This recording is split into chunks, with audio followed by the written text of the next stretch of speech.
murokore mwene data nshuti y'umusaraba, va mu kigare cya benshi, va mu kigare cy'iby'iki gihe n'ab'iki gihe, omatana n'Imana uzabugire neza abagukomokaho bose, kuko Imana ikuvaho igakomereza no mu byawe no mu bawe. Mwamvugira ngo amen.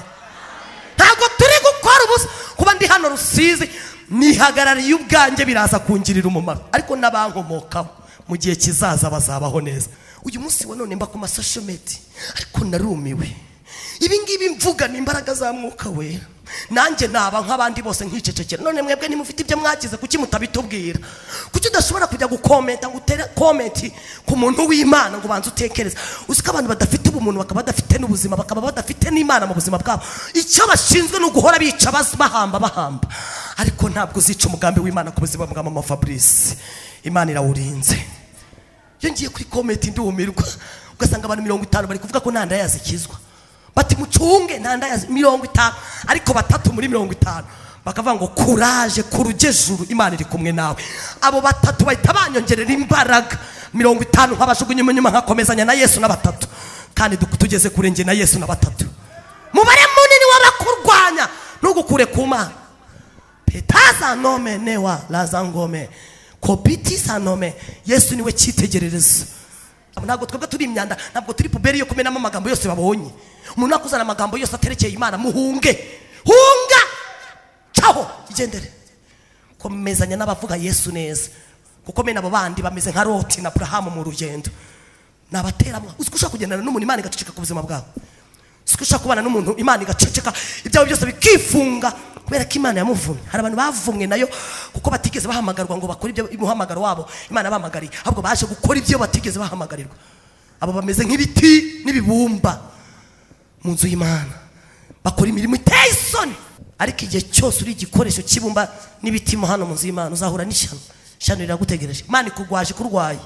Hano harimo abantu Imana irwaje maze igihe kinini barwa. Imaze igihe kinini kurwaje, ariko iranakurwaye. Yababa we bantu bitorero bimeze gute?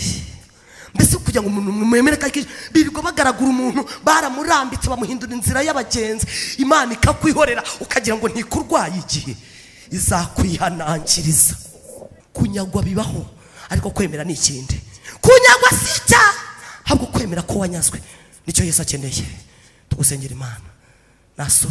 Nasoje kandi icyo muri Mama Fabrice imeke Imana yanzaniye kuri ritorero no gukaraba. Ndakarabye kandi nukuri urubanza rwawe ntabwo Yesu azarumbaraho, kuko abiki gihe bakeneye ijambo cy'Imana, kandi abiki gihe bakeneye Umwuka w'Imana bemeza. Umwuka w'Imana yaranyemeje, anyemeza ko nari maraya, anyemeza ko ndara nkubita umugabo, anyemeza ko ndi mubi, maguruka mboroga ndabyemera. Uyu munsi Yesu afitanye ikibazo n'abantu. Uzi ko Umwuka w'Imana ari kukurondora, ariko nubu wanze kubyemera. None niba utabyemeye urumva aho uri kujya ari hehe? Aho uri kujyana abawe ni hehe? Ni muri Gehinomu.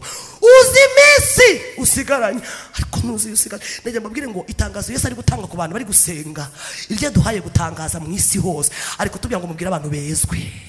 Ni mwezwe mutunga ubuzima bwa Yesu, mwezwe, kuko amagare yaramanutse.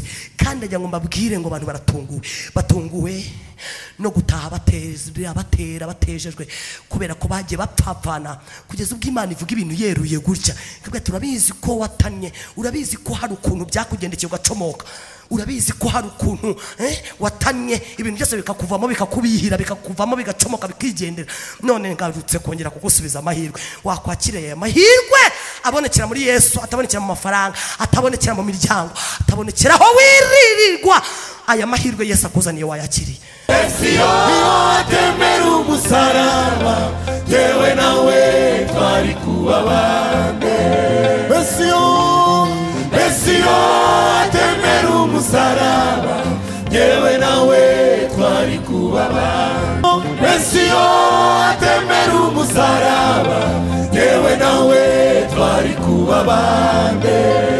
Iyo atemera umusaraba, yewe nawe twari kuba bande.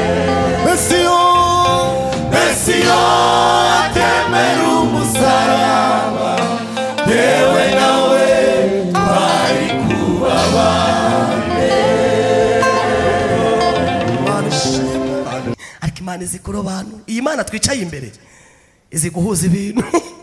Imbobo, indaya, iniga n'umujama. Imana izi guhuza ibintu. Imana ntabwo ntishobora kugusondeka, iguha ibigukwiriye. Imana ibyo yavuganye na mama ngiza mu rugo rw'izimpe n'umugabo intoranyirije, mvuye Kabuga nahise nkubitana n'umugabo wanjye ariwe tubana, ari imbobo nanjye ndi indaya. Duhurira mu Kimasoro tumasura twese turi amaji yo mu kabari.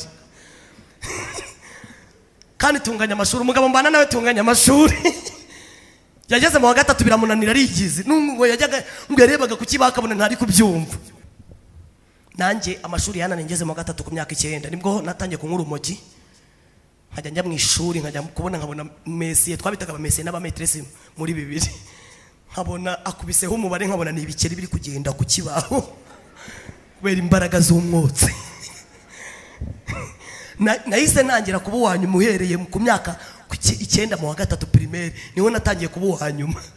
Natanaga biroti iriho amanota 10% nkayashyira vie ndi umustar, nkajya nyitwara mu ntoki. Biroti yanjye nayitwaraga mu ntoki, abastari twagendaga gutya ducumbagirika ku mbaraga z'umwotsi gusa, ugendera ku mapine. Urumva iyo wamaraga kunywa umwotsi wumvaga amapine abaye, ukabona isi baye.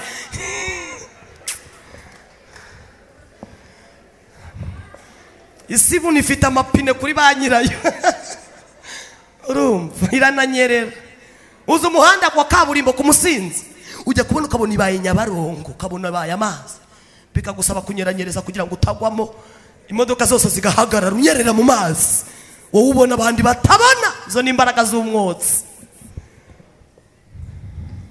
Yesu arakiza. Byananiye ngeze mu wa gatatu, hanya kujya ntana amanota 10%. Ayo manota 10% yavaga mu kuririmba na siporo. Iyo bampamagara bati Mukanguranga Jacqueline naza aririmbe, naturukaga hariya ndi kurapa zimwe zo mu kabari zose zo mu Kimaso, 5 bagahita bayacekaho tica nkaba ndayujuje. Twagera muri siporo kubera imbaraga z'umwotsi, yaba makeri yaba kwiruka, 5 yanjye natahanaga. Ariko ntumbaze umubare n'icyongereza. Iyo bamerezaga broshire narebagaho nkabona ni ibintu by'ibisimba ukuntu biri kugurukaho, nkabona birancanze. Byancanga nkahita nkubitaho ibintu by'imirongo nibyo mbona, nkashushanya ibyo bintu mbona. Hari igihe naherezaga Messi broshire nkabona ari guseka. Buriya abametresi bari hano barabizi. Hari igihe utunga umunyeshuri ukavuga ati uyu munyeshuri vipizi nuko ari murwaze, mufashe muri ibyo binyarimo, mufashe. Ntabwo uzigisha abana bavuye mu gipangu gusa n'abaraye mu muhanda mama bafite. Yesu yakoze ibintu bikomeye, kuko uyu mugabo twarakubitanya ambwira ko yampofotse kandi azanshyira mu mago. Aramya ngo nguzambera mama w'abana mane, nuko yanterese. Arambwira ati Imana naragupofotse nzagushyira mu mago mbere mama w'abana.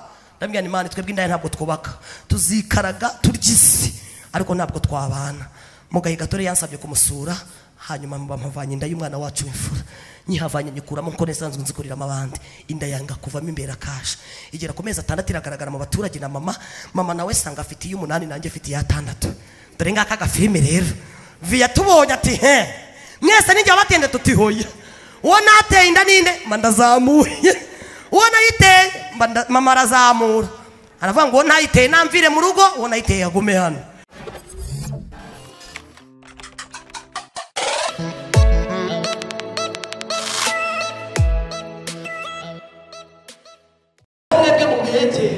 Abandi bamuhinyure mwebwe mu myege, kuko niwe buye rizima ryanzwe n'abantu. Ab'inyuma muri kumva neza, kuko niwe buye rizima ryanzwe n'abantu. Ariko ku Mana ryahindutse rikomeza imfuruka. Byakomeje abari abarara uyu munsi ntibakira abarara, byakomeje abari indaya uyu munsi ntabwo tukiba mu mihanda, ntabwo tukirinda. Twagizwe n'ubushuti bwa Yesu. Muri Yesu twaboneye n'ubuzima bunyuranye n'aho twahoze. Niyo mpamvu turi kubitangariza isi, kuko Yesu twamubonye mu buzima. Amvugira ngo amen. Yesu ni isoko. Mwari biririmbye Imana ibahe umugisha. Yesu yaduhindukiye isoko. Ahari amakanyanga Yesu araza aturamo, kanyanga birarangiye. Turaryama tugasinzira tutacumye iburi, cyaraziraga. Maze gukizwa byarangoye, najyaga niriza agati mu kanwa hakaraza mu kanwa kugira ngo nyine numve ko ndi kumura umuki.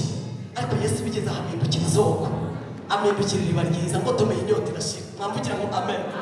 Aravuga ngo niba mwaramenye ko ari ibuye rikomeza abantu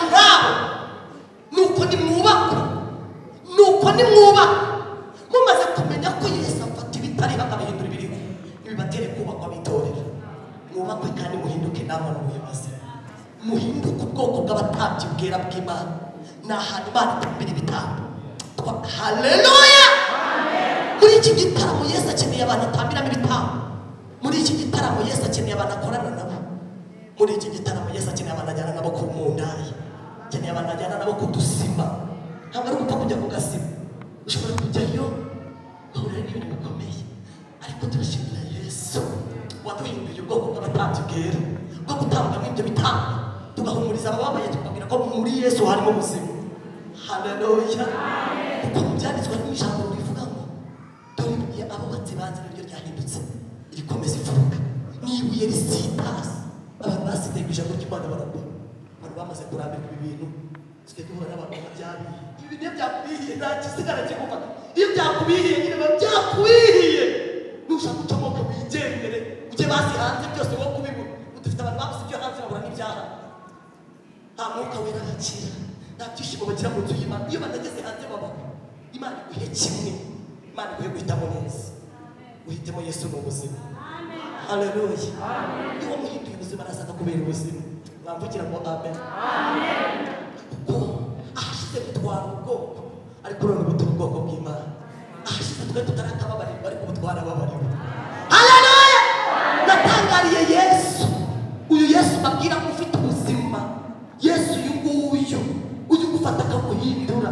Naramutangariye tukiba muri uwo muhanda hariya Nyabugogo, kondisiyo eshatu zaziraga ku ndara. Ari bibiri twitwaga abadandaza amagara, uyu munsi bitwa indangamirwa. Nari presidente ishinzwe site eshatu.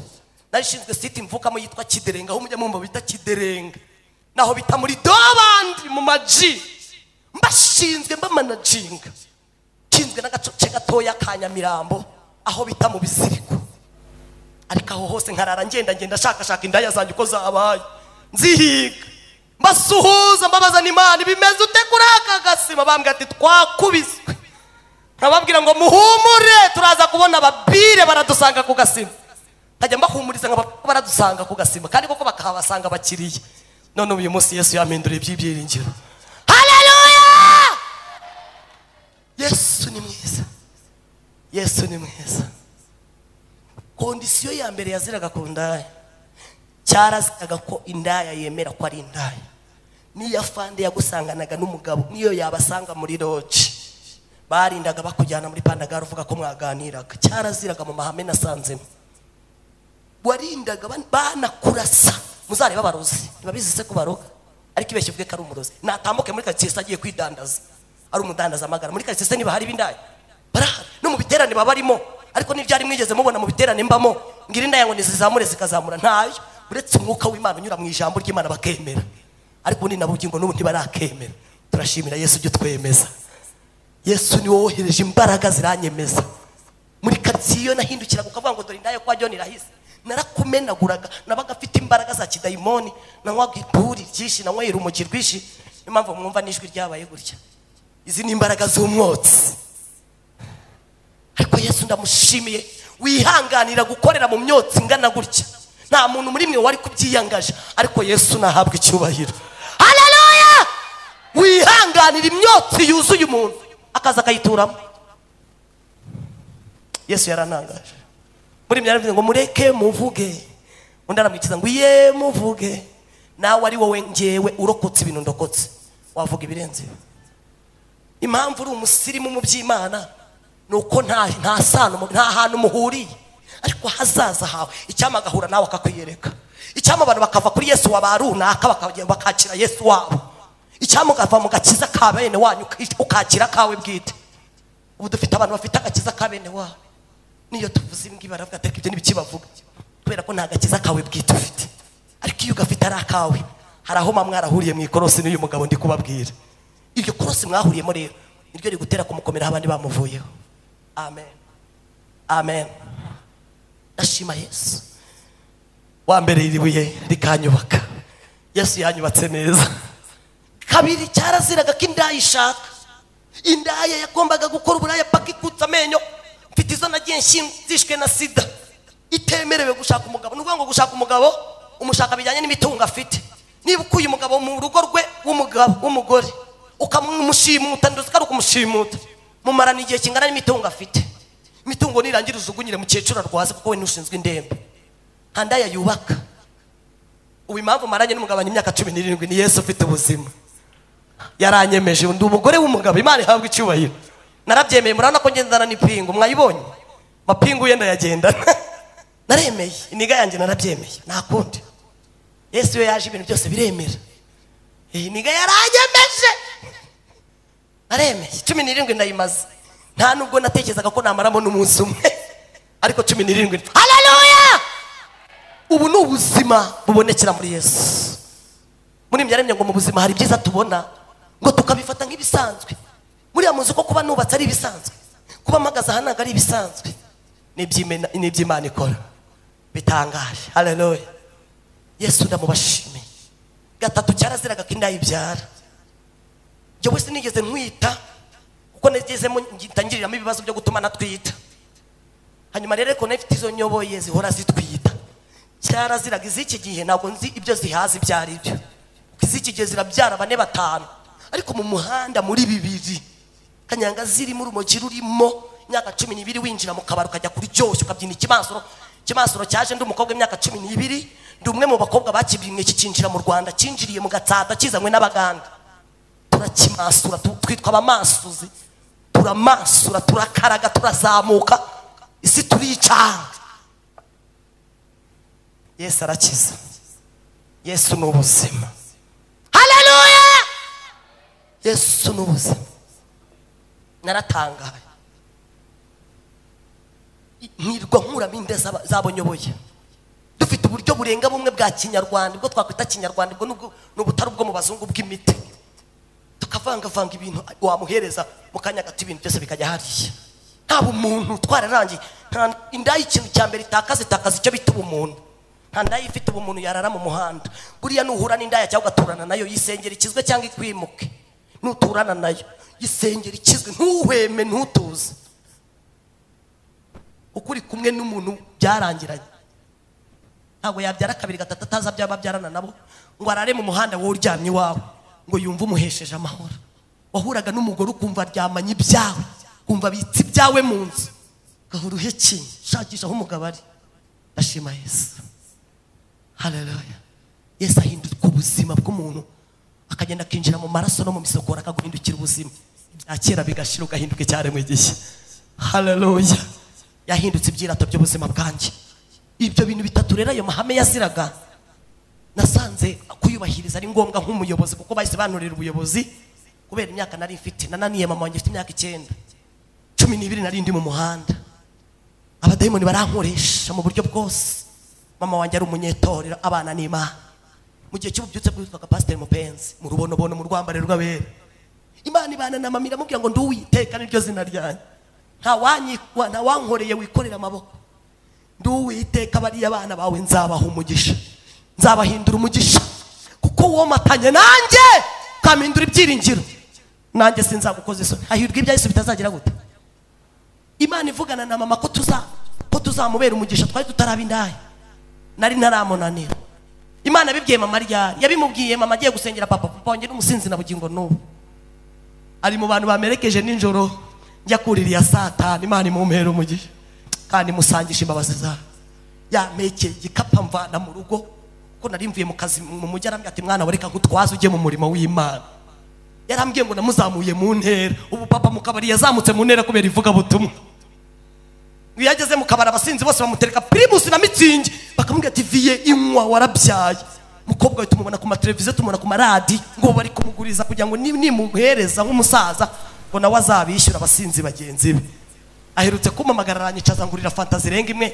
Arambwira ati ubu narazamutse mu kabari mu ntera kubera ivuga butumwa ryawe. Uwo ni viye. Uwo papa umbyara mbabwira ntagaza aho ntuye. Imyaka 17 maze n'ubakanye n'umugabo wanjye ntaransura n'umunsi warimo. Ntagaza aho ntuye, yarasinze yararangiye. Ibyo ni mu kabari. Aherutse kutwicaza turabana 9 ndifura. Araduhamagaza atwicazanya na mama ukiri umurokore. Wihanganye na bugingo n'ubu w'icyitegererezo cyanjye n'abandi. Kwihangana birashoboka, kandi kwihangana si uko umunsi umwe, si no kw'iminsi 2. Kwihangana no kw'ibihe byose. Mama yambere icyitegererezo. Aherutse kutwicaza aratubwira ngo muhora mumbaza ngo umunani wanyu bahe. Dufite inzu ibyumba 2 na saro, ibyumba 2 na saro, babikuyeho ibyumba 2 mama bigira udushamburete kugira ngo areke imibereho y'isuku. Tuba ahantu bita mu manegeka mu Kiderenge. Iyo ndebye umuryango mvuka nkareba ahantu Yesu ibyankoreye, nkareba urugo amaye, nkareba ahantu amagaritse, mutima wanjye ubwira Yesu ngo urahambaye. Mama we byaramunaniye uko duhuye ararira gusa, turahoberana tukabwira Yesu ngo umukozi niwo ukora ibyo abantu badashoboye. Ushobora kuba umubyeyi ufite urugo ruciriritse, ariko umwana wawe agashaka urugo ruzaguhoza amarira. Babyeyi barahambifurije gusa abana banyu bazashaka ingo zibahoza amarira. Imana ifite ingo yamaye urugo rwiza. Yesu ni umubyeyi. Haleluya. Yesu afite ubuzima. Haleluya. Naratangaye. Papa aratwicaza aratubwira ngo ndajya mbabwira hano umunani wanyuba. Umunani wanyuba mu kabari ka Mama Keza. No mama mpima akabari muri quartier yitwa Mama Keza. Ngo kuva njyewe nshakanye na mama wawe nankwereye hanywera hagenda hatuwe aduha amaseri. Aratubwira ati munsoreje kwa Mama Keza niho mbona ubuzima bwanjye buzagwa. Nimara gupfa ariho muzajya kubikuza niho nabikije menshi. Uwo ni umubyeyi dore ngo uwo murage. Ariko turaho Yesu atubera igisekuru cyiza. Hari igihe wagira umugabo akakubera igise, hari igihe wagira iwanyu bakakubera igisekuru ukibaza ngo kuki nyivukamo. Ariko Yesu ni igisekuru kidakoze isoni. Yesu yambere igisekuru cyanyijije ipfunwe. Ubu ndi umugore wakize ipfunwe. Nubwo nabyara papa ntasure, nubwo atazahomba, ariko mfite ababyeyi babashumba bajya bamenya aho ntuye. Haleluya. Haleluya. Yesu. Maze guhamagarwa nagize ipfunwe, nsanga iwacu naho bazangabanira. Nsanga umugabo wanjye shatse nawe iwabo ni mu gitindi kiruta ikiwacu hano iwabo naho bita hano Igitarama hano muri Muhanga bahita mu Rwamafuku, na hano ngo bahingaga ikijumba bakirwanira n'ifuku. Bukeye mama we nawe arasinda nywera ibintu byose birarangira, asigarana akazu kamugondera hejuru. Ngiye iwabo umugabo wanjye sanga nahari, ngiye iwacu sanga na uzuko umuntu abura aho yashatse akabura naho avuka, ariko muri Yesu harahari. Haleluya. Muri Yesu harimo ubuzima. Maze gukizwa nibwo ibyo bintu nabyitayeho Yesu amara ipfunwe arambwira ngo nukuri nubwo iwabo umugabo wawe nahari ho kukugabanira, niwanyu washatse akabari nahari, niwanyu wabyawe naho akabari nahari ho kukugabanira. Ndo Uwiteka nzakugabanira. Yesu yarangabaniye. Haleluya. Yesu yarangabaniye. Ndamubashimiye. Yesu afite imigabane azagabanira abantu be. Ndamubashimiye. Yangiriye neza.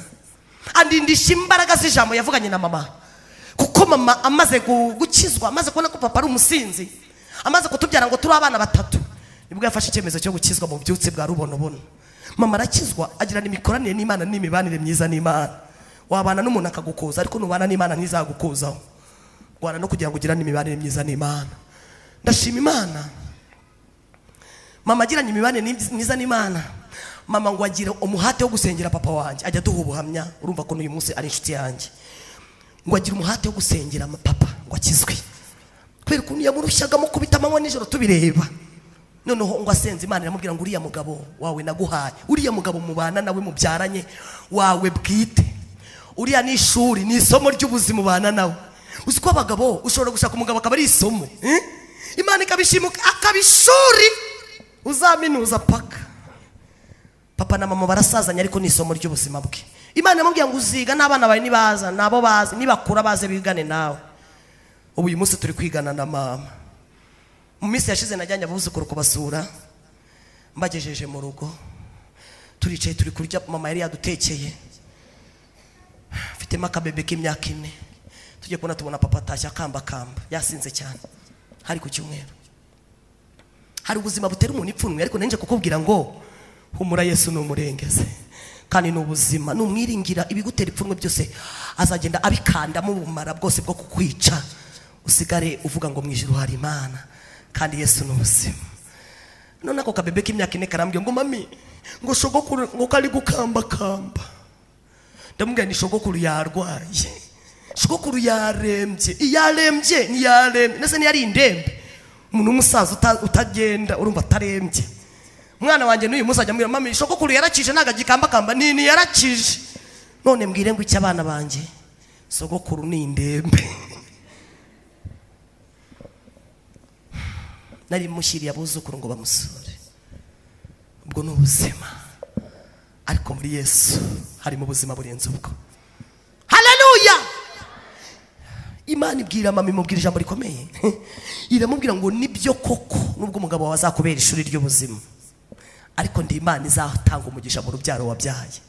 Abo bana wabyaranye nabo nawe nzabahindura umugisha, nzabaha umugisha, kandi ntago ari mu gihugu cy'u Rwanda honyine, nzabahindura umugisha ku isi hose. Imana ivugana na mama iramubwira ngo abana bawe bazonka amashereka y'abami, kandi bazagusanganira, bagusanganisha n'abantu benshi. Imana ibwira mama iramubwira ngo hazaza nzabakoresha umurimo mu gihe gikomeye.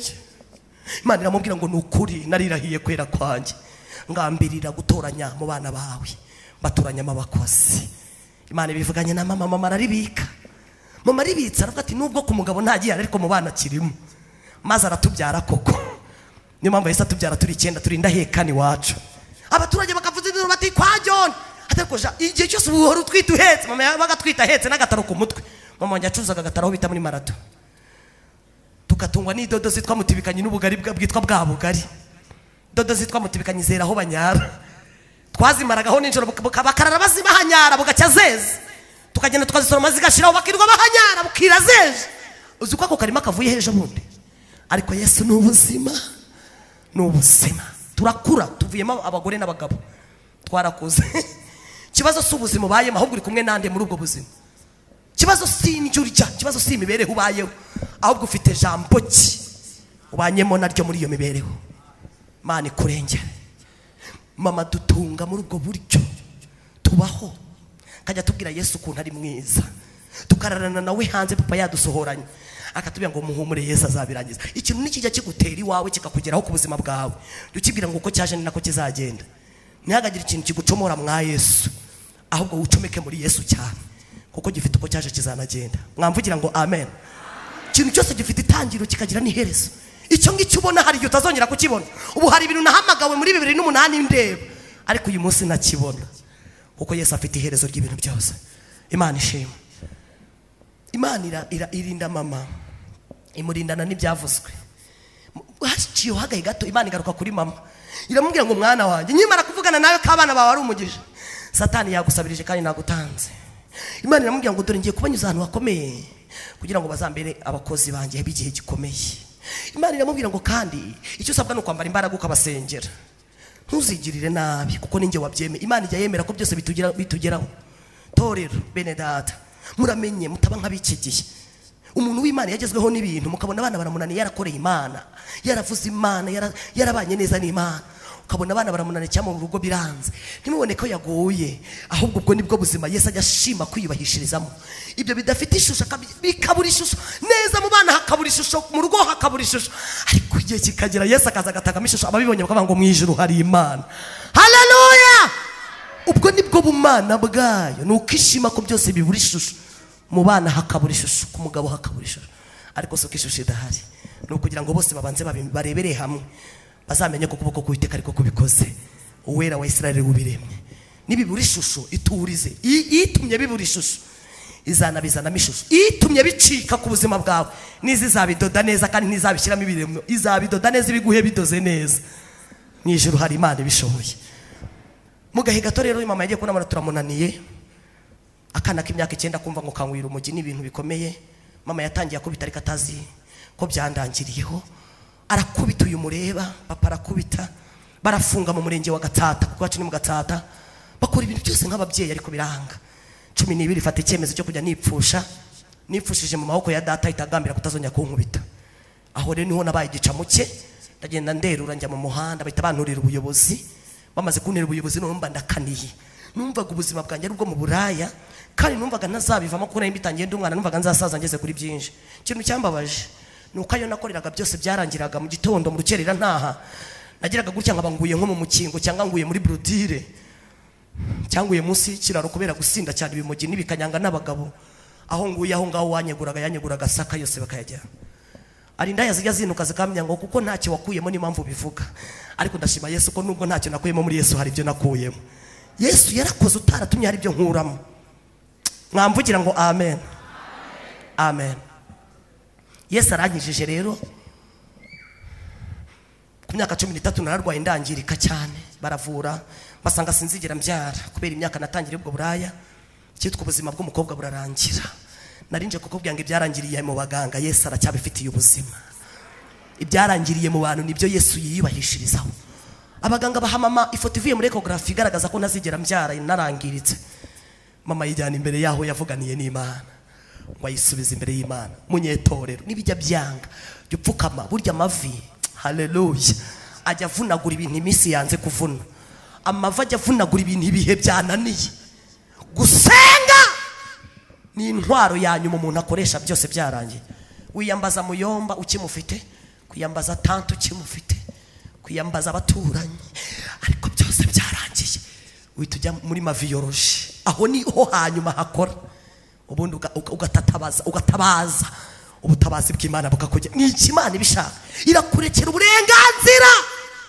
wamara kumenya aho ibyawe biri waza kavuga ngo ubundi wari waragiye mwana wanjye mama rero we yahise yinjira mu masengesho ngo ajya kubaza Imana ngo arayibaza ngo Uwiteka we ko ari we wavuganye nanjye ko nkuranga azaba umugisha none akaba yangiritse abaganga bakabanyetse katazigera byara atazashaka wowe urabivuga iki uzi ko Imana ivuga ibintu bitandukanye n'ibyo abantu bavuga abantu batubwira ibicanege Imana ikatubwira ibidusubiza minege abantu batubwira ibidukomeretsa n'ibitwica ariko Imana ikazana ibifite ubuzima haleluya Imana n'ubuzima bw'umunyetorero Imana iramubwira ngo ndi Uwiteka ninjye wavuganye nawe cyagihe ninjye wavuze ko nzamwiyubahishiriza ubu mundeba ndi imirimo y'Imana gusa Imana yanyibahishirijeho ibitari biriho mu buzima bwanjye Yesu yararibiremye yabwiye mama Imana imbwira mama iramubaza ngo ni igice kiguteye gutendebuka no gucika intege nahaye abantu ubushobozi n'ubwenge n'ubuhanga bwo kurema pièce de rechange Imana izi pièce de rechange iramubwira ngo nabahaye ubushobozi bwo gukora amamodoka bagakora n'isimbura byuma byangiritse mu modoka ngewe waremye umwana wawe nkamubumbabumba mu bushobozi bwanjye bwose urabona nta nsimbura ngingo ufite zo kuzasimbura izangiritse muri we ngo muhe ibyo nakugambiriyeho mama ati we ati ndakumvishije hari igihe wumva Imana ukayumva mu bundi buryo mbifurije kumva Imana mu bundi buryo mu izina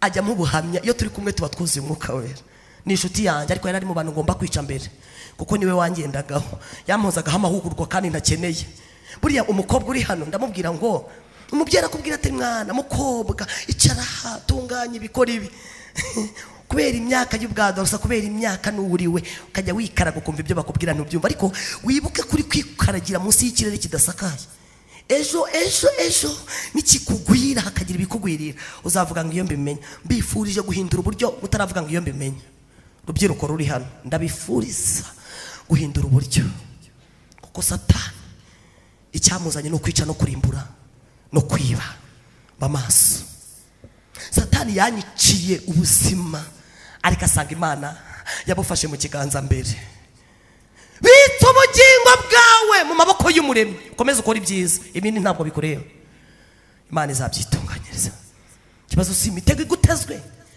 kibazo suko abandi banze byananze Imana wabikije ubugingo bwawe mu maboko ifite uko izabigenza bikemera mama yari yarabikije ubugingo bwacu mu maboko yayo uyu munsi ni mpamvu mubona turaba no kuko mama yasenze akabana neza n'Imana murokore mwene data nshuti y'umusaraba va mu kigare cya benshi va mu kigare cy'ibyikigihe n'abikigihe omatana n'Imana uzabugire neza bagukomokaho bose kuko Imana ikuvaho igakomereza no mu byawe no mu bawe mwamvugira ngo amen ntabwo turi gukora ubusa kuba ndi hano Rusizi nihagarariye ubwanjye biraza kungirira umumaro ariko n'abankomokaho mu gihe kizaza bazabaho neza bashumba banjye kuba mwaratuyoboye neza mugafata neza uyu mukumbi w'Imana Imana nayo ni inyangamugayo izakomereza mu gisekuru cy'abakomoka nubwo mwabona hari ibitagaragara mu nzira no mu rugendo ariko Imana ni inyangamugayo haleluya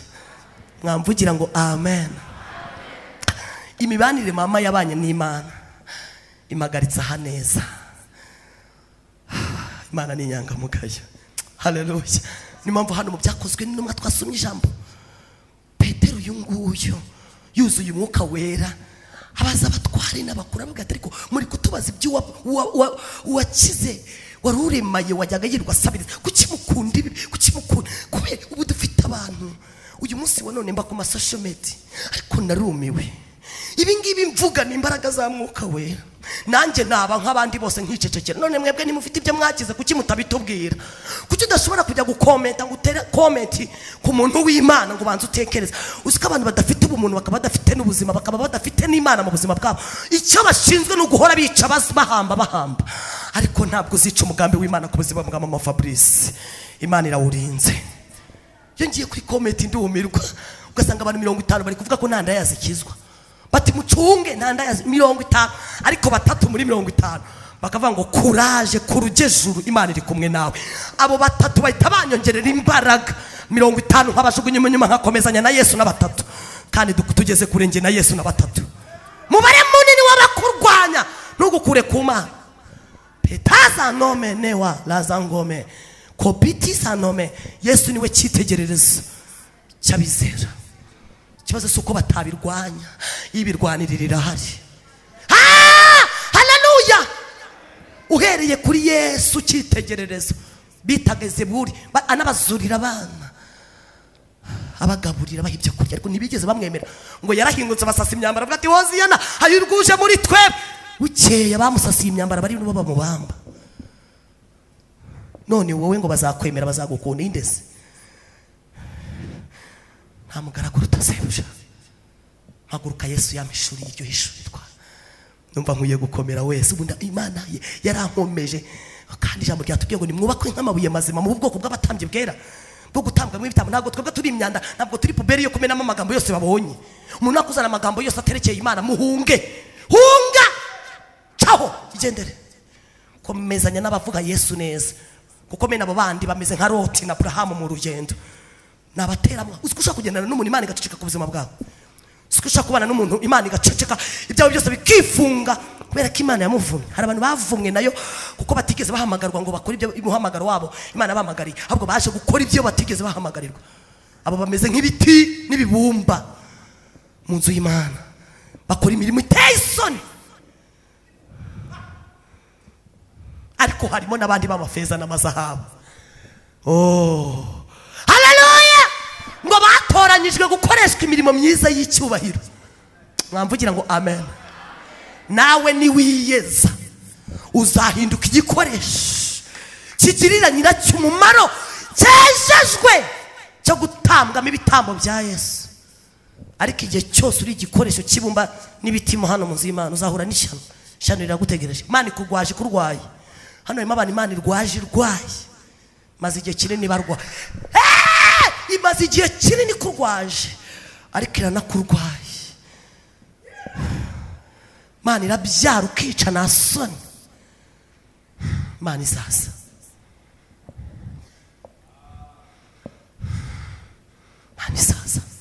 Imana izaza mu murimo wayo yitunganyirize petezo petekanema lantoteza nome sinome neza nango sitebone Yesu yaje gutanga ubuzima muri iri teraniro kandi umuntu wese uri bubyemera atahana ubuzima bushya muri Kristo Yesu haleluya iki kirere cyerejwe gutangwamo imbaraga zo kugira ngo tugire ubuzima buteretse muri Yesu neza abisi nibakureba bakubone mu buzima bwa Yesu utuzi imibereho yawe mu buzima bwa Yesu ugirire neza abagukomokaho kuko umuvumo uri kuvumwa mu nzu y'Imana uzakomereza kuba gukomokaho ufite ibyago bikomeye kubera kutasobanukiwe icyo wahamagariwe koko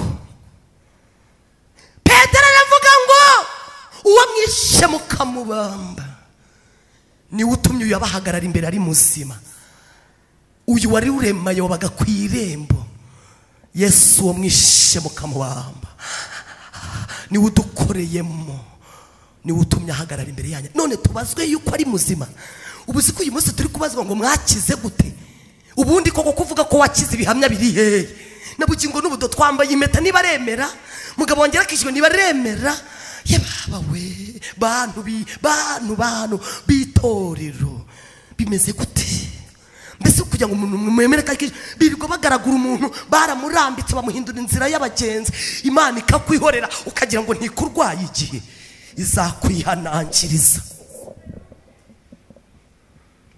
Urashaka bitangaza ki? Petero arababaza ati none ikibazo nuko abahagaze imbere ari muzima, cyangwa amahirwe mugize nuko atazongera gusabiriza ku irembo? Arababwira ngo uwo mwahinyuye ibuye abubatsi banze niryo ryahindutse rikomeza imfuruka. Nibuye abubatsi banze bararihinyura, ariko nabugingo n'ubu riracyubaka riracyakora, kandi abo ryubatse barubakitse ntabwo induru izabavana mu nyubako. Inyundo nyinshi tasika awayisiremora, inyundo nyinshi n'ubuhiri ntabwo bizamuvana mu mugambi w'Imana. Nje kuguha itangazo, abantu bishyize hamwe nk'inzoga y'inteme baravuga ngo ari cyiza ari kibi ntacyo Uwiteka azadutwara, bakajya inama yo gukora umurimo mubi mu nzu y'Imana no kubabaza abakozi b'Imana no kwica umurimo w'Imana nkana.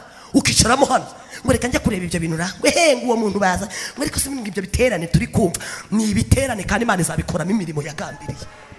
Warabirwanyije ariko Imana irabikoze kandi izakwihanangiriza. Uzamenya ko ariyo yavugiye hano mu ruhamwe, n'abakuzi bazabimenya. Gushije ishyano umuntu akaba mu bintu atemera. Uziko dufite abantu baba mu itorero batemera, bakaba barimo hano batabyemera gusa ari abanyentambara. Umubyeyi ukamusebereza mu ruhame ukagira ngo itorero nk'umubyeyi wiri gusebya, Imana izakwihanganira. Ukaba mu byo utemera ukabikora imyaka ingana gutyo utabyemera, Imana izakwihanangiriza. Urakoze, nari ngutumweho kugira ngo niwemere uyu munsi utahana ubuzima buri muri Yesu. Yesu agambira kugukiza. Irarabone amahirwe aracyahari. Imana ivugana na mama iramubwira ngo nzakwiyubahishiriza. Iramubwira ngo uriyubona ubuzima bwe bwarangiye, nzamusubiza ubuzima. Ndi gusoza n'ejo n'umunsi nzakomeza. Imana iramubwira ngo nzamuha ubuzima. Imana ifite ubuzima. Imana iramubwira ngo mu ijambo navuganye nawe harimo ubuzima. Uziko mu ijambo Imana yavuganye natwe harimo imitungo izatubeshaho n'abadukomokaho. Uziko mu ijambo Imana yavuganye natwe harimo imibereho tuzabanaho n'abacu. Uziko mu ijambo Imana yavuze harimo gutungurana, tugatungura rarababone sakotika why serobone wasikinimya mone why. Abantu bavuga amagambo ariko Imana ikavuga ijambo, kandi iryo jambo Bibiliya iramye ngo uzabugize neza nuryitaho uko rimeze nk'itabaza ari muri kiri birenge bya itabaza twararibonye. Imana yavuganye natwe ntacyo tukibaye, nubwo ucura umwijima imbere y'abera, ariko yazanye itabaza ari ryo jambo yavuganye natwe ry'igitsika mutima riradukomeje none n'igihe kizaza. Ntidufite gahunda yo gucomoka ngo tugende, ahubwo turacyamufitiye icyizere. Mwamvugira ngo amen, kugira ngo twamamaze ishimwe ry'yamuduhamagaye kadukura mu mwijima ikadushyira mu mucyo wayo witangaza. Kera nitwara ubwoko none turi ubwoko bw'Imana, kera twe tutarakabarirwa ko twarababariwe. Imana ibaha umugisha mu izina rya Yesu, amen. Iminota asigaranye Imana yavuganye na mama. Nasomye ijambo hano mu Bakorinto, mu rwandiko rwa mbere rwanditswe n'Abakorinto ibice bya 15:19, ngo niba muri ubu bugingo ari Kristo wenyine twiringiye, ngo tuba duhindutse kugirwa impuhwe kurusha abandi. Ubu hano harimo abantu Imana igiye kugira impuhwe kurusha abandi bose, ariko wakira impuhwe z'Imana mu izina rya Yesu. Haleluya! Isi ntigufitiye impuhwe ariko Imana iguhuza n'impuhwe zayo. Imisi nta mpuhwe ifite ariko Imana iguhuza n'impuhwe zayo. Torero rya Yerusalemu, haleluya, Imana ibahuze n'impuhwe zayo. Uziko Imana yahuje na mama n'impuhwe zayo muri ubu buzima n'ubu bugingo, ikamubwira ngo uriyubona nzamwibahishirizaho. Iramubwira ngo uriya nzamuha abahungu n'abakobwa, uriya nzamuha urugo kandi rwiza, uriya nzamurobanurira umugabo mukwiriye. Ariko Imana izi kurobanura. Iyi Mana twicaye imbere izi guhuza ibintu imbobo, indaya, iniga n'umujama. Imana izi guhuza ibintu. Imana ntabwo ntishobora kugusondeka. iguha ibigukwiriye. Reka rero Imana nivuganye na mama mu myaka 14 njya kuba umugore wa kabiri Kabuga n'ubundi buhamya, mvanwayo na Police Nationale Kabuga injyana CHK barongera barasanasana aho hose narwanaga n'ubuzima, nta sida nari ifite na bugingo n'ubu nta sida afite, yari ibyuririza ariko nta sida. Habe uko Imana avuganye na mama, habe nakagaruka na gato Yesu yakoze uko yagambiriye. Humura umwana wawe nta ngaruka, humura, ibyo bita ingaruka bizakuzanira umugisha kandi Imana ifite uko ibigenza. Naratangaye, uzi ko Imana ibyo yavuganye na mama ngiza mu rugo rw'izimpe n'umugabo intoranyirije, mvuye Kabuga nahise nkubitana n'umugabo wanjye ariwe tubana, ari imbobo nanjye ndi indaya, duhurira mu kimasoro tumasura twese turi amaji yo mu kabari kandi tunganya amashuri, umugabo mbana nawe tunganya amashuri yageze mu wa gatatu biramunanira arigize, nubwo yajyaga ngo yarebaga ku kibaho akabona ntari kubyumva. Ageze mu wa gatatu afata kuri Karisoro hari igitarama, afata kwivuye Muhanga iva izanye ibijumba, ahita amanukira hafi yo kwa sebukwe bita ku kiraro cy'abasirikare, niho amaniga yose amanukira, ubundi uje kuba imbobo wese amanukira ku kiraro cy'abasirikare, yambaye ikabutura n'ibirenge n'igipira kireshya n'ikabutura. Nanjye amashuri yananengeze mu gatatu ku myaka 9 nibwo natangiye kunkura umogi, nkajya njya mu ishuri nkajya kubona nkabona Messi, twabitaga aba Messi n'abametresi muri bibiri, nkabona akubiseho umubare, nkabona ni ibikeri biri kugenda ku kibaho kubera imbaraga z'umwotsi.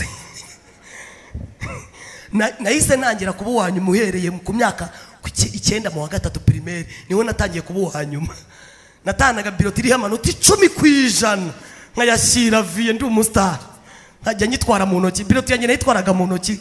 Abastari twagendaga gutya ducumbagirika ku mbaraga z'umwotsi gusa, ugendera ku mapine, urumva iyo wamaraga kunywa umwotsi wumvaga amapine abaye, ukabona isi baye.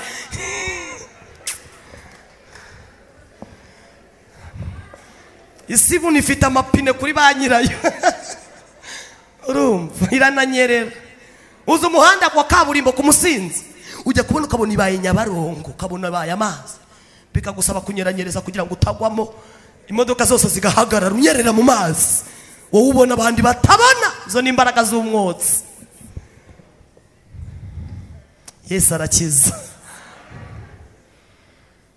Byananiye ngeze mu wa gatatu, hanya kujya ntana amanota 10%. Ayo manota 10% yavaga mu kuririmba na siporo. Iyo bampamagara bati Mukankura Jacqueline naza aririmbe, naturukaga hariya ndi kurapa zimwe zo mu kabari zose zo mu Kimaso, atanu bagahita bayacekaho tica nkaba ndayujuje. Twagera muri siporo kubera imbaraga z'umwotsi, yaba makeri yaba kwiruka, atanu yanjye natahanaga, ariko ntumbaze umubare n'icyongereza. Iyo bamerezaga broshire narebaga nkabona ni ibintu by'ibisimba ukuntu biri kugurukaho, nkabona birancanze, byancanga nkahita nkubitaho ibintu by'imirongo nibyo mbona, nkashushanya ibyo bintu mbona. Hari igihe naherezaga Messi broshire nkabona ari guseka, buriya abametresi bari hano barabizi. Hari igihe utunga umunyeshuri ukavuga ati uyu munyeshuri vipiz nuko ari murwaze, mufashe muri ibyo binyarimo, mufashe. Ntabwo uzigisha abana bavuye mu gipangu gusa n'abaraye mu muhanda mama bafite. Nabaga nirariye mu muhanda ngacomokamo njya kwambara uniforme, nkagenda banyita jama, nararangiye. Iyo wagura umukobwa mwiri umukira ushurwa abandi kugeza ku ijwi rihinduka gutya, wakira abagabo barenze abana witwaga jama muri bibiri, hanyuma abahungu bakitwa maniga, amaji. Uyu munsi byarivanze mwese ngo muri abajama, byose ni kimwe. Banyise jama kubera imbaraga z'umwotsi nakavuyo natezaga. Kuri iyo myaka 9 ngeze kuri 14 nshatse umugabo, mvuyeyo mba nkubitanye n'umugabo wanjye nari muzi kuko acomoka aho ngaho iwabo Igitarama. Yahise aguma aho ngaho aba marine hafi aho ngaho aho ngaho ku kiraro cy'abasirikare, ni hakurya y'iwacu kuko iwacu ni hakurya y'ikiraro cy'abasirikare, wambuka icyo cy'abasirikare ujya iwacu. Noneho hakaba duturanye na nyina wabo uvindimwe na mama we witwa Jeanne na mama kitwa Jeanne, bari inshuti. Noneho nyina wabo aza kumubona munsi y'ikiraro ko ari haba, aragafata nk'akana akajyana mu rugo. Akagejeje mu rugo kuko yari afite restaurant Jane, uwo nyina wabo yari afite restaurant akoreraho bita Kiruhura, abantu bazi Kiruhura hahoze isoko. Noneho hari harimo restaurant ye ya nyina wabo mu mashitingi. Akajyana nk'akabobo n'ubundi kazajya karara mu mashitingi. Bwacya mu gitondo akaza akamucumuramo saa 11 akamuzamura akamubwira ngo uzamukuriza n'isosi, baraga batetse isosi kugira babyuke bagabura abanyesoko. Akabyuka rero azana ya sosi ayivana kwa nyina wabo aho bari batuye iwacu. Tugahura rero nanjye niviriye mu kabari nje kwambara uniforme ngo nje ku ishuri. Tugahura yikorera urusafuriya rw'isosi n'ibikabutura n'ibipira bireshya kocokoco n'urusafuriya rw'isosi. Nkahindukira nkareba umugabo wanjye ariko waragowe, naho nazi ko ari umugabo wanjye. Nakundaga kwita ku mibabaro ye, nakunda yengeza aho mbwira abakobwa ngo ujye witonda kuko nuzuzo uzagushaka. Nyirato mike kuko uzagushaka ntabwo muzi. Nirata ariko ngakunda kureba imibabaro yako kana kagasore. Ariko akakana kambara ibirenge ikikambutura kiresha n'igipira igisosi cyuzuye igisafuriya. Nkahindukira naho ni umugabo wanjye. Mukanya gato tukabaduhuye ahetse umwana aje kumwonyesha. Nyina wabo yarafite abana batoya, akajya kuzana umwana w'uruhinja akamuheka akagenda muzembagiza mu muhanda. Ubwo nanjye mvuye ku ishuri ubwo ni mu masaa 6 ari kugenda zembagiza umwana nkamureba, nari kuri umwana yarago umuntu bahekesha umwana ari umuhungu. Nkumva namugirira imbabazi nkamukura aho hantu. Naho ni umugabo wanjye. Mwibuke ko ahantu tutari tuziranye. Nkamukunda ariko nanamuzira. Nari mfite ivomero nyobora. Ivomero ryitwa Kagunguru kaba na ahantu amazi azira ubuntu cyangwa amazi ameneka. Nkagenda ngahagara hejuru nambaye ingofero na mukondo wazi nakora. Nkariyobora nkajya mpamagara nshaka akaza kavomo ntashaka gasubizayo. Mu bantu nasubirishije amajerekani agataha umugabo wanjye arimo. Iyo namusanga ku murongo ngagara hita uterura amajerekani, twamwitaga kadogo kado. Terura amajerekani yawe nona uve kuri ubu butaka ndi urumva man. Chomokas. Kamwe ati wambabariye baby chomoka. Akigendera. Naho ni umugabo wanjye. Bukeye rero nyina wabo yaje kumwirukana. Amwirukanya agiye wabo gatoya aragaruka. Agarutse rero akajya afurira muri Yanza, agakarabira muri Yanza akanafura bikuma kambara. Akarara mu kigunira mu igunira n'ikarito aho bita puwaru ku bishyimbo. Niho yari afite igunira aho bita mu Gikangaga. Niho yahise afata geto. Buri imbobo zose zigira geto. Ushagura n'abahungu mu Nyabugogo bagenda ku manywa basa neza ariko nijoro bakarara mu mageto yo munsi y'ibiraro n'ahandi. Aho rero soze umugabo wanjye niho twamenyaniye. Yacomokaga aho ngo mu Gikangaga kaza aho bita mu Kimansuro, aho bita Top Chief n'uyu munsi harahari Karivado kwa Karivados ubuho hararangiye. Aho bitaga kwa Mirimo barahasenye bashyira ikiraro, naho muri Dobandi haracyahari. Aho twabyiniye hose nabo twabyinanye bariho, ariko abariho bari guhumekera mu kwaha nk'umuserebanya. Ndashima Yesu wandinze akangiriye umureba. Haleluya. Rero soze Yesu yakoze ibintu bikomeye kuko uyu mugabo twarakubitanya ambwira ko yampofotse kandi azanshyira mu mago. Aramya ngo nguzambera mama w'abana mane nuko yanterese. Arambwira ati mane naragupofotse nzagushyira mu mago mbere mama w'abana. Ndambwira ni mane twebwe indaya ntabwo twubaka. Tuzikaraga turgisi ariko ntabwo twabana. Mugahe gatore yansabye kumusura hanyuma mpavanye inda y'umwana wacu w'imfura. Nyihavanye nyikuramo ko nesanzwe nzikurira amabandi. Inda yanga kuvamo imbere akasha. Igera ku mezi 6 iragaragara mu baturage na mama nawe sanga afite y'umunani nanjye afite ya 6. Dore ngaka gafilme rero. Via tubonye ati he. Mwese ninjye abatende tutihoye. Uwo nateye inda ninde mandazamuye. Uwo nayiteye mama arazamura. Aravuga ngo nayiteye namvire mu rugo, uwo nayiteye yagume hano. Dore kuko navuye mu rugo. Cyakora mama yirwamya ngo genza n'umuhungu waguteye inda menye wari we. Ndagenda kugasima shaka iniga yanjye. Nta niga yanjye ngize amahirwe ndayibona. Nyibonye ndabya ni via gushaka mani nga ndekere mu magongo ino mwiyereke. Nuko twavugaga. Iniga yanjye ndagenda ishyiramo ya rugabire yayo y'ibiri 8. Kubitamo pocket y'ipantaro. Kubitamo imipira ibiri gerekeranya amashenete n'amaherena. Yitegura kujya kwa sebukwe. Kubitamo umwotsi. Kubitamo amabura ruzuza akora icyo bita ijisho, gukora ijisho. Nuko nkuru mugira rwishi ijisho rigahindukira. Tingiye kwa data bukwe man. Ngiye akora ijisho arangije aramya ngo tugende. Tugeze mu nzira amwe ati vie navuga ndamumena. Ndashimira Imana yahaye umugabo wanjye agakiza atararwana na data buna sebukwe. Kuko yari afite gahunda yo kurwana na data. Ko bose bari abasinzi. Umukwe na sebukwe. Hanyuma rero reka tuzagera iwacu mu rugo via baramubonye. Via kimureba akajya murindira ijisho undi nawe yari yarakoze ijisho akajya mureba bose bakarebana. Via duhagarika mu mbuga. Mama sohotse asanga n'uwo mukwe wakoze ijisho. akubita ku bitenge. Niko ababyeyi tumera. Manu wite kasiki nuwo mukwe nuwo hayirwa ibya Yesu bitazagusha. Manu wite ibi nibyo wavuze yigo iby'Imana biza nashusha Imana ikagenda ibihishusho nyuma. By'Imana biza ntabara Imana ikagenda ibihibara. Nuko Imana iri ntago ikora nkuko wowe ushaka kwikora. Yitwa Imana mu bumana bwayo. Haleluya. Yakubise ku bitenge aritaratsa. Viye nawe amurebye aramubaza ngo niko wambobo iyi ndaya niwo wayitende. Agira atya niko wandaya iyi mbobo niyo gute nanjye ngiranya. Viye yinjira mu nzazana umuhina aratugurukana. Dore ngo kuko navuye mu rugo burundu tugeze ku gasima hirya gatarambya ngo Mana ngemba mu gikanga gahandi naguterindana nari nahakodesheje mu 2 by'umunsi. Hanyuma rero ngwino twibanire mu gikanga guzabaho Mana. Imana niyo nkuru iriya niga yo hejuru niyo nkuru. Yesu yari niga yo hejuru. Twayubahaga nk'iniha yo hejuru. Iyo byagucangaga bagufashe mu muhanda baravuga ati niga yo hejuru we kumva kandi ribuze. Ibyo niyo bari imyizerere yacu. Ndashima Yesu. Iyo ndanayitwariye hanze munsi y'ikiraro. Uyu mureba nabaye munsi y'ikiraro mba Marine kazi nanga gukaraba nanga kumesa ndagenda urusazi ruratuma. Abantu nibakubona abantu bose twabaye abasirimu mu nzu y'Imana. Abantu banze guhana n'ubuhamya bw'ahantu Imana bakuye.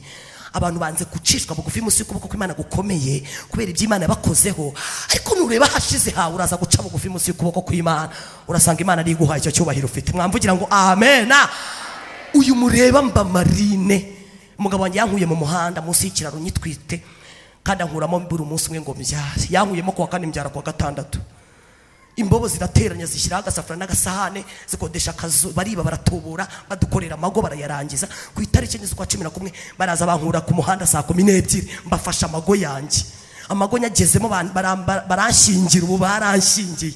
Baramya ngo tugiye kugusiga iyi niga n'itafu ntuzayiteza ababire n'amatafu n'amageni ngo wongere usambane uzayikunde kandi nujye uyiburana ibirayi ujye dusanga ku muhanda tuguha imyotsi usinzira. Imana niyo nkuru Mana. Baba baransezeranije mba ninjiye mu mago yanjye niyo sezerano ry'amaniga ribarinjyanye mu mago. Ngeze mu mago yanjye ninjiyemo kuwa kane nijoro kuwa gatanu ndahirirwa. Bigeze kuwa gatandatu mu gitondo mba ndabyaye umuhungu wanjye. Maze mubyara nta mituweli mubyara nta kigoma mubyara nta gitenge. Abaganga bahamagara umugabo wanjye batizana imyenda twambika umubyeyi n'umwana. Muga ntabihari yeranje ahita comoka yigira Nyabugogo muganga asigara yiyeranje. Ajya kubwira amaniga ko twabyaye umuhungu. Aho rero nibwo amaniga yegeranyije azana y'ibitaro. Bari bamaze kumuca 15,000 baraza bishyura bya bitaro babyishyura mu byo bibye nayo batubuye. Barokore tubanye dute tubana dute Imana tugirire neza. Bariba baratubura bampura kwa muganga ku 15,000 bya 2006 bankurayo. Bamaze kunkura usanga batetse za nyama zo ku masani zigura 200 batogosheje. Biteguye umubyeyi wavuye gukora akazi kose iniga nazongereye mu gihugu. Mageze sanga ibisosi byahiye barangaburira bampura umogi na kanyanga barampemba. Barangije bakajya bafata umwotsi bakawujundika bagahurira mu mazuru ya wa mwana wabo ari we muhungu wanjye. Baramwakira mu banywara umogi mu mbobo bamwita izina baramubwira ati Imana niyo nkuru uzabaho Imana niyo nkuru uzakura Mana. Bahita bamwita Imana niyo nkuru Irene Fabrice niko yitwa Imana niyo nkuru Irene Fabrice. Reka dusenge ibindi tuzasubukura ejo. Haleluya. Nakijijwe nananiye wa mugabo tumaranye imyaka 2 turara turwana umugeri n'ingumi. Yesu rero yamfashe umugabo yanyirukanye tumaranye imyaka 2. Yesu anyemeza iby'agakiza nicaye muri sheze zanjye ebyiri. Ntawe ari kumbwiriza ntawe ari kumbwira kuza mu itorero rya ADEPR kandi madini yose nenazenguse ndindaya. Ariko itorero rya ADEPR nkaryanga nkarizira kubera umwuka w'Imana waribagamo w'igitinyiro. Iyo wahuraga n'umupene wajyaga kuvuga ibintu by'amashanyarazi biragufashe. Muroko ahantu tuye iyo utambutse bumva babaye iki. Usiko byabaye nk'ibisanzwe. Imana ikeneye kongera kutwuzuza umwuka wera w'imbaraga. Twatambuka abarozi bagahungabana. Twatambuka abapagani bakumva hari kibaye. Dukwiye izindi mbaraga kugira ngo tube inzu y'umwuka n'ubwoko bw'abatambyi bwera. Imana itambamo ibitambo. Dusenge tuzakomeza. Yesu arakiza kandi kuva yankiza sindicuza. Wowe umaze kwicuza igihe kingana iki? Umaze kwicuza kangahe?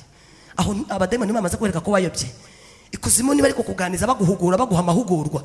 Naje kuganizwa n'umwuka wera mpabwa ari no jambo yuko hano harimo abantu bari no mu mirimo y'Imana ariko Satani amaze imisa ahugura ababwira ko igihe bahereye ntacyo byabamariye. Amajwi n'urusaku ni byinshi biri kukubwira ko igihe wahereye ntacyo byakomariye. Aba bantu umwuka w'Imana yabantumyeho utitaye ku cyo uri cyo n'uwuriwe. Imana ashaka kukuramira none, kuko uyu munsi ni wo munsi wo kwemerwamo no gukirizwamo. Uyu munsi nibwo Imana ishaka kongera kuguha ubundi buzima, kuko bwa mbere bwararangiye buri mu manegeka. Imana ishaka kuvana ubuzima bwawe mu manegeka, kuko nubwo wemejwe iby'agakiza, ariko uyu munsi wari urimo bagomba kukavamo. Satani akurwaye igihe, kandi cyamuzanye no kugushimuta akakujyana mu mirimo mibi, ariko Yesu we yazanywe no kugira ngo dutuze mu mirimo myiza. Tubasengera Imana. Ngiye gusengera umuntu wese muri twebwe utarakira Yesu umwami n'umukiza. Niba arimo nagire buryo tumusengere. Umuntu utarakira Yesu umwami n'umukiza w'ubugingo bwe, akaba yumvishije nawe ashaka kubakwa nk'amabuye mazima, kugira ngo ab'inzu y'umwuka Imana ikorere mu buzima bwe, ikorere muri we. Kandi niba nawe urimo, ndasengera umuntu waguye, umuntu warukishijwe akagwa, Satani akamushimuta. Urabizi ko waguye, kandi Imana iguhendahendera ahangaha mu rwiherero. Hano ni muri biri Imana ikoreramo. Hano hatandukanye no hanze aho wirirwa, kandi kwemera kumvira uzarya ibyiza byo mu gihugu, ariko kwanga ukagomera imbere y'Imana, inkota y'Uwiteka ikuri hejuru kandi izakurya. Urahari, tuguhendahendera Imana. Uyu munsi Yesu aguhoze n'ubuzima afite. Hari ubuzima Yesu yazanye. Iki kirere namaze kumenya ko cyerejwe kumanukiramo ubuzima bwa Yesu, kugira ngo bumanukire mu mitima ya benshi. Urahari, tugusengera Imana, tukwingingira Imana, Imana igusubize mu mubare wabo yishimira, kandi gusubize mu mubare w'abantu bagirana igihango nayo. Gira gutya tugusengera. Waraguye. Ngiye gusengera abantu bandi bameze gutya. Umuntu Satani yatujemo kwicuza, akicuza akageza ubwo avuga ngo mbese ubundi igihe nabaniye n'Imana byamariye. Niba urimo mwene data, gira gutya ngusengera Imana. Gira gutya. Satani yaragushutse, kandi kuva wavuga iryo jambo rigufiteho ingaruka. Numvisha umwuka w'Imana ambwira ko iryo jambo kuva uyu muntu yarivuga byamugezeho ingaruka. Ushobora kutabyumva no kutabyemera, ariko ndagira nkubwire ngo Imana riguhaye amahirwe, byaza umusaruro aya mahirwe uhawe. Gira gutya tugusengere. Umuntu wese wumvaga kubana n'Imana ntacyo bikimumariye, amasezerano yaragucumuje, igihe wabaniye n'Imana cyaragucumuje, wumvisha ntacyo byakumariye, tugusengera Imana. Gira gutya tugusengere. Tuguhendahende. Ntabwo waguye, ariko uko nguko wavuze mu mutima, uko nguko abademoni bagushotse, uko wabitekereje, uko wabigambiriye, uko nguko ntacyo bikikumariye, ntukiryoherwa, ntabwo bikikuryohera. Mwuka w'Imana arigendeye. Ndatekereza ko iri jambo ry'umwuka w'Imana wigendeye, abantu baracomotse. Uziko abantu bajyaga bumva Imana batakiyumva, uziko abantu bajyaga babuza umwuka batakiwuza, uziko hano harimo abantu bajyaga barota batakirota, uziko harimo abantu Satani araza mu marimbi barota bapfa, abandi barota basamara, abandi barota bakora ibya. Imana ikabiri kuvugana nawe ngo Yesu yazanye ubuzima, ukaba ugiye gutahiraho. Koko ubu ugiye gutahiraho ngaho. Yesu yakuzaniye ubuzima. Tugusengere, tukwingingira Imana. Wese ntubizi, niwanyazwe. Umuntu wese wanyazwe nagire gutya tumusengera Imana. Kunyagwa bibaho, ariko kwemera ni ikindi. Kunyagwa sita, ahubwo kwemera ko wanyazwe nicyo Yesu akeneye. Tugusengera Imana. Nasoje kandi icyo muri mu Fabrice imeke Imana yanzaniye kuri ritorero no gukaraba. Ndakarabye, kandi nukuri urubanza rwawe ntabwo Yesu azarumbaraho. Ukabiki gihe bakeneye ijambo cy'Imana, kandi abiki gihe bakeneye umwuka w'Imana bemeza. Umwuka w'Imana yaranyemeje, anyemeza ko nari maraya, anyemeza ko ndara nkubita umugabo, anyemeza ko ndi mubi, maguruka mboroga ndabyemera. Uyu munsi Yesu afitanye ikibazo n'abantu. Uziko umwuka w'Imana ari kukurondora, ariko nubu wanze kubyemera. None niba utabyemeye, urumva aho uri kujya ari hehe? Aho uri kujyana abawe ni hehe? Ni muri Gehinomu.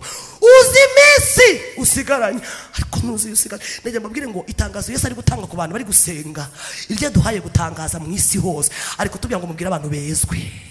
Ni mwezwe, mutunga ubuzima bwa Yesu. Mwezwe, kuko amagare yaramanutse. Kandi ndagira ngo mbabwire ngo abantu batunguwe no gutaha batejejwe, kubera ko bagiye bapfapfana kugeza ubwo Imana ivuga ibintu yeruye gutya. Kabwe turabizi ko watanye, urabizi ko hari ukuntu byakugendekeye ugacomoka, urabizi ko hari ukuntu watanye ibintu byose bikakuvamo, bikakubihira, bikakuvamo, bigacomoka, bikigendera. None ngarutse kongera kugusubiza amahirwe. Wakwakiriye amahirwe abonekera muri Yesu, atabonekera mu mafaranga, atabonekera mu miryango, atabonekera aho wiririrwa. Aya mahirwe Yesu akuzaniye wayakiriye. Zamura ikiganza tugusengera Imana. Turasengera huri umuntu wese wumva yasengerwa nahaguruke dusenge. Dufatikanye icyo cyifuzo cyo kubwira Yesu ngo Yesu hari ibyo twanyazwe. Umuntu wese wumva hari ibintu yanyazwe nahaguruke dusenge. Haguruka twisengera Imana. Nanjye mu Fabrice bahagaze imbere. Imana ingarurira ibihe byanjye. Nta ntwarane muri ibintu by'ubugingo, nta ntwarane. Nta muntu wabishoboye rega mbabwiza ukuri. Nta wabishoboye ngo abishyitseho. Nta muntu wabyinjiyemo ngo abibemo neza. Uretse imbabazi, uretse ko duhindutse gusa. Iri toro rya Yerusalemu muhindutse abo kugirirwa impuhwe kurusha abandi. None impuhwe utacyo utazinjiyemo. Dusengana Imana, twinginge Imana imanuye impuhwe muri iri torero no muri iri teraniro, nawe zikubonekeho utazakorwa n'isoni. Ikuzimu barakubaraye hejuru, bafite gahunda yo kugukoza isoni. Ndi kubona hano hagati harimo ihishirirwa rikomeye. Harimo abantu Satani yubitseho ikintu kimeze nk'urusyo, agambiriye ari gucungana nabo kugira ngo azabakoze isoni igihe runaka. None Imana yamenye igihe, niba ari ejo cyangwa ari ejo bundi. None Imana ikuramiye mbere, yazanye kukuramira mbere ngo igushyire mu buzima bwa Yesu ugiye gutahiraho. Haguruka dusengane Imana, haguruka. Ikibazo si icyo uri cyo, ikibazo si uriwe, ikibazo si imirimo ukorera Imana, ikibazo si uko wabatijwe, ahubwo ikibazo ni uko Satani yakunyaze. Haguruka tubwire Yesu ko twanyazwe. Nanjye ndi wo gusengerwa, nanjye ndi wo kwinyingirwa Imana.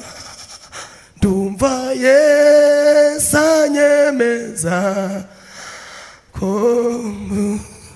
simbaraga ngo njye mu sengiteka ntacyo nza muburana. Yesu yanyishyuye. Itekerezeho, tekereza ku bihe wagiranaga n'Imana, tekereza mu mibanire wabanaga n'Imana, tekereza imikoranire wagiranaga n'Imana. Yesu ari kurira mu matwi yawe. Nasaga tekereza mu mutima wanjye, maze Yesu aranzura. Kandi ni nungomeza yanyishyuriye.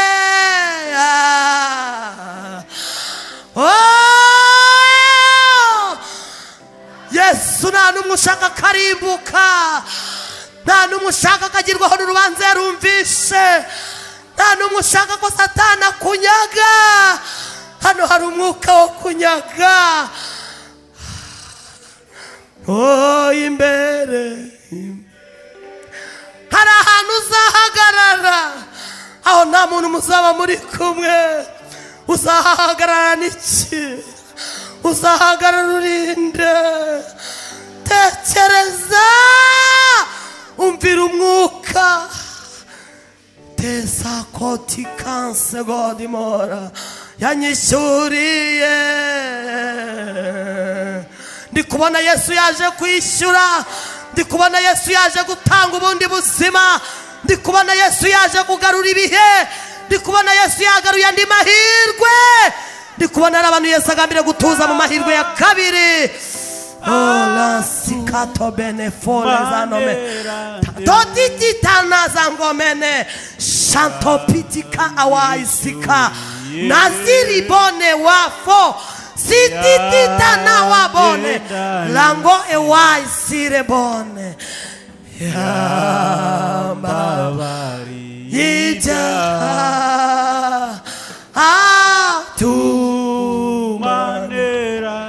n'umugoroba w'impinduka. Mwuka w'Imana namwe ngo uyu mugoroba n'umugoroba w'impinduka. Ejo uzajya guhindura abandi wowe urinde. Yesu azimate, Yesu azimibare. Ntabwo yari gutuma abademoni bahagarana namwe hariya ngo bakoze isoni bamwe muri mwe. Ntabwo yatuma uhagarana izo ntege nkeya zawe. Yabanje gusura itorero rya Yerusalemu kugira ngo ariho ubuzima. Ariko ni mwebwe mukwiye kubanza kugira ubuzima. Ntabwo waha abandi ubuzima udafite. Ntabwo wabwira Yesu abandi udafite watakaje. ntabwo wabwira ibyiringiro abandi byaragushizemo. Tujye gufata akanya ko gusenga. Ndifuza ko umushumba waje ahagarariye umushumba atambuka agafata mikoro tugafatanya tugahenda intima.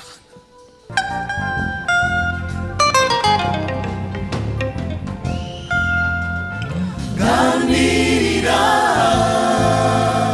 ibya Yesu, bwira iby'urukundo rwe, horubimbira ibizandamira. Numbona n'umubabaro, numbonana umubabaro, ongera ubimbwire, ongera ubimbwire ibizandamira. Numbona n'umubabaro, numbonana umubabaro, komeza ubimbwire, komeza ubimbwire byururutse umutima wanjye. Ganirira Mana ishimwe ibya Yesu, bwira iby'urukundo rwe, horubimbira ibizandamira. Numbona n'umubabaro, numbonana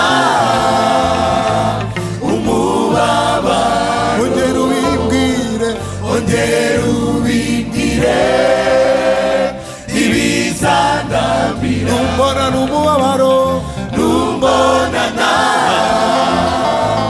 umubabaro, komeza ubimbwire, komeza ubimbwire byururutse umutima wanjye.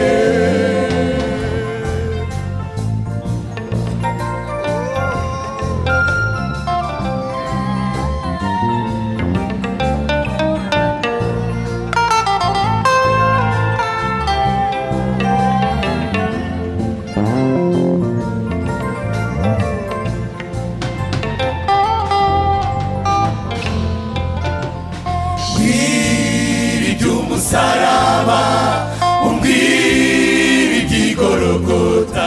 Imana ishimwe uburyo yamanitswe agashinyagurirwa. Umbwire iby'urupfu rwe, nuko yahambwe akazuka. Mesiyo atemera umusaraba, yewe nawe twari kuba bande. Mesiyo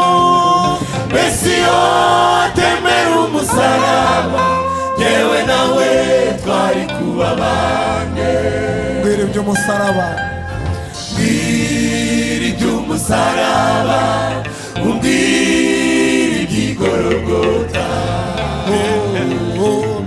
Uburyo yamanitswe agashinyagurirwa. Imana ishimwe umbwire iby'urupfu rwe, nuko yahambwe akazuka.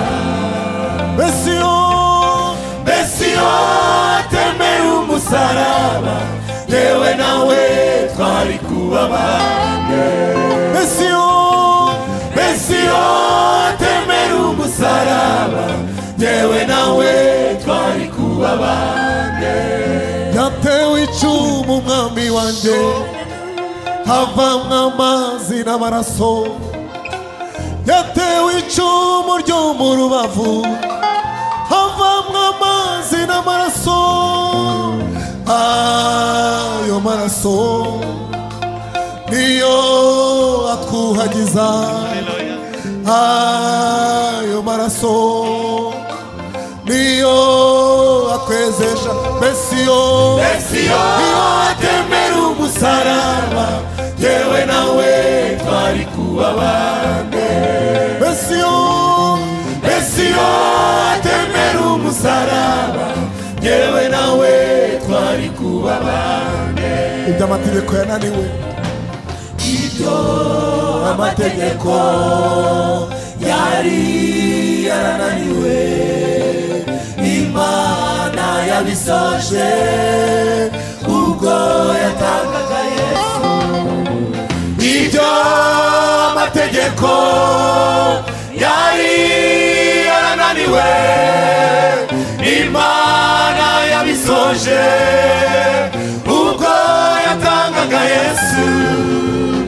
Ibyo amategeko yari yarananiwe, Imana ishimwe, Imana yabisoje ubwo yatangaga Yesu. Ibyo amategeko yari yarananiwe, Imana yabisoje ubwo yatangaga Yesu. Mesiyo atemera umusaraba, yewe nawe twari kuba bande. Mesiyo atemera umusaraba, yewe nawe twari kuba bande. Mesiyo atemera umusaraba, yewe nawe twari kuba bande. Amen. Amen. Amen.